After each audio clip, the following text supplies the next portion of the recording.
বিকালবেলাটা বসে এখন এক কাপ কফি খাই। কি করবো, একা একা বসে আছি। এই স্যাটারডে সানডেটা মনটা ভালো লাগে না। 5:30 বেজে গেছে। ছোট ছেলেটা এত দূরে থাকে, এত দূরে কন্টিনেন্টে, একটা অন্য কন্টিনেন্টে, ভালো লাগে না। আমি একসঙ্গে থাকতে চাই সবাই মিলে।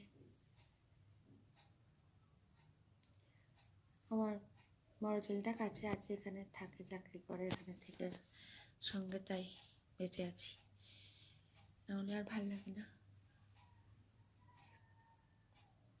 কানাডা যাব, ভিসা অ্যাপ্লাই করবো। কতদিন দেশেও যাই না, মা বাবাকেও দেখি না, এখন অনেক দিন হয়ে গেছে।